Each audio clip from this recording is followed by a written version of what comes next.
Bienvenue à ces bulletins d'information, mesdames et messieurs. Vous êtes sur Mandiko Télévision. Un incendie s'est déclaré au marché Matadi Kibala au Campem dans la commune de Mongafula dans la nuit du 21 au 22 août 2023. L'origine de cet incendie reste jusque-là non identifiée. On note également plusieurs dégâts matériels dont les marchandises des commerçants partis en fumée. L'alerte a été donnée par le chef de Poulsiat, la colline de Matadi Kibala, l'OPJ Kalombo. Suivez. Le marché Matadi Kibala, situé vers les Campem, dans la commune de Mongafula, a pris feu. Cet incendie d'origine inconnue a commencé dans la nuit du lundi 21 août à partir de 23 h. D'après certains témoins sur place, un court-circuit serait à la base de ces désastres.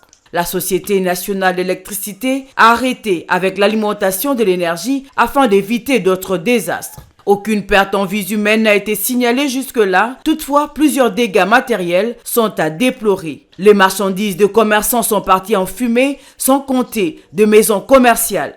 Les jeunes, encore éveillés à ces heures-là, ont tenté, avec le moyen de bord, d'éteindre le feu. Malheureusement, ils n'ont pas pu. C'est l'OPJ Kalombo, chef Poulsiat de la colline, qui a donné l'alerte de cet incendie. Nous attendons l'arrivée des autorités sur place pour en savoir plus sur le bilan de cet incendie. Le deuxième procès de Matata Ponyo a débuté le lundi 21 août 2023 à la Cour constitutionnelle dans l'affaire Bukanga-Lonzo concernant le parc agro-industriel dont l'investissement a été détourné. Près de 205 millions de dollars sur 285 millions alloués au fonctionnement de ce vaste projet auraient disparu, stoppant ainsi le projet en cours faute des saisines régulières de deux prévenus dont l'ancien premier ministre et l'homme d'affaires sud-africain Christo Goubler, gérant de ces parcs agro-industriels.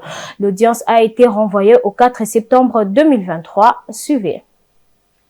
C'est dans une salle d'audience pleine à craquer que s'est ouvert ce procès tant attendu. Devant le juge de la Cour constitutionnelle, l'ancien gouverneur de la Banque centrale du Congo, M. Deogracias Mutombo, et son co-accusé, le Sud-Africain Christo Grobler, étaient bien présents. Le principal accusé, Augustin Matata Ponyo, a brillé par son absence. Il est reproché à l'ancien Premier ministre et ses co-accusés la débâcle du projet du parc agro-industriel de Bukanga-Lonzo. Matata et sa bande sont accusés d'avoir détourné plus de 205 millions de dollars américains sur le 285 affectés à ce projet. Après lecture de l'extrait de rôle par le greffier, le juge président Dieudonné Kamuleta a constaté qu'il y a eu défaut de procédure dans la saisine de deux prévenus. Il s'agit du sénateur Matata Ponyo et de Christian Grobler, dont notification ne leur sont pas parvenues car disposant chacun de deux adresses différentes. Ainsi, pour raison de régularité dans cette saisine, il a été enjoint au greffier de relancer la démarche pour la prochaine audience fixée au 4 septembre 2023. À l'intention de monsieur le greffier,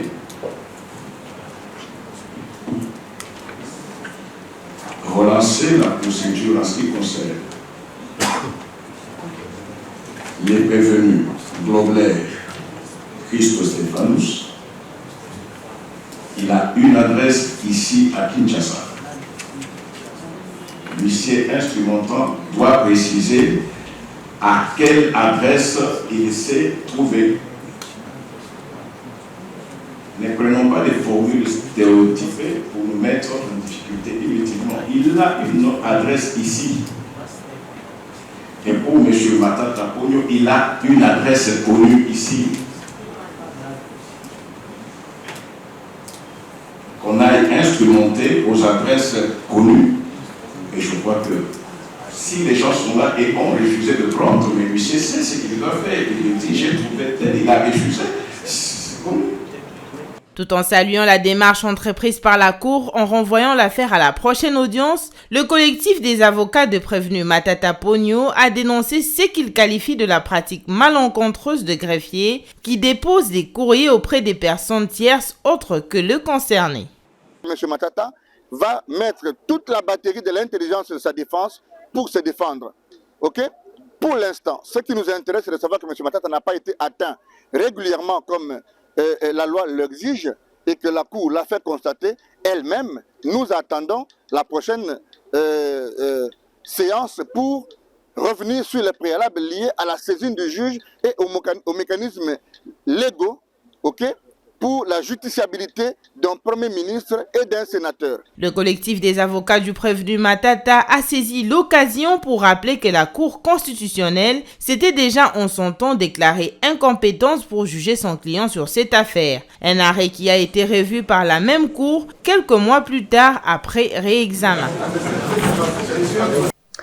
Le ministre de l'Enseignement primaire, secondaire et technique a publié les résultats de l'examen d'État édition 2022-2023 des 6 provinces éducationnelles telles que prévues ce lundi 21 août 2023. Il s'agit de Kinshasa, Funa et Kinshasa, Plateau et 4 autres provinces.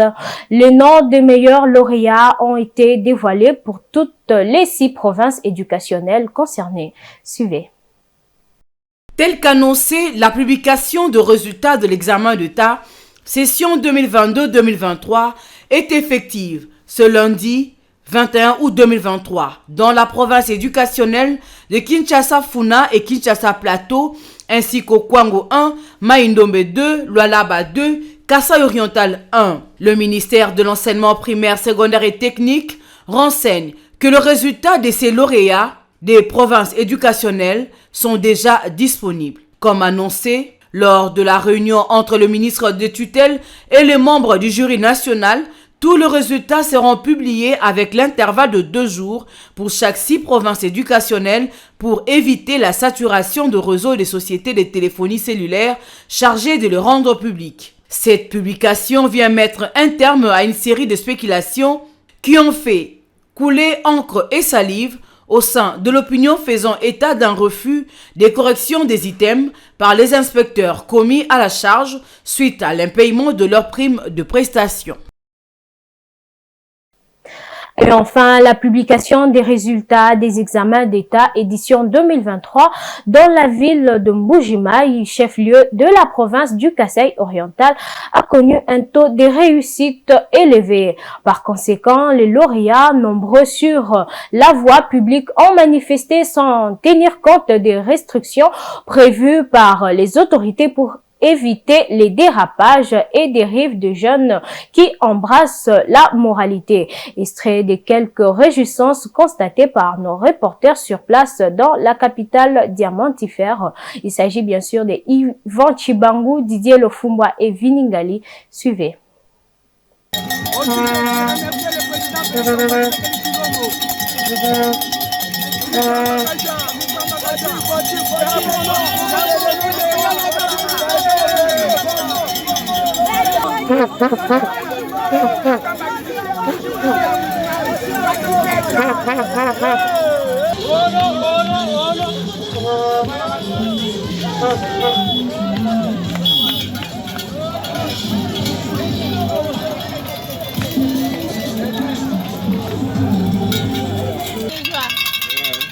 Nous sommes où ici?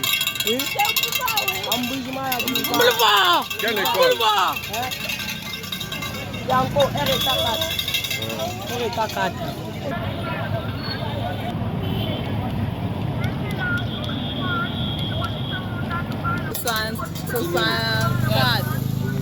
Et quel message, quelles impressions, c'est comment?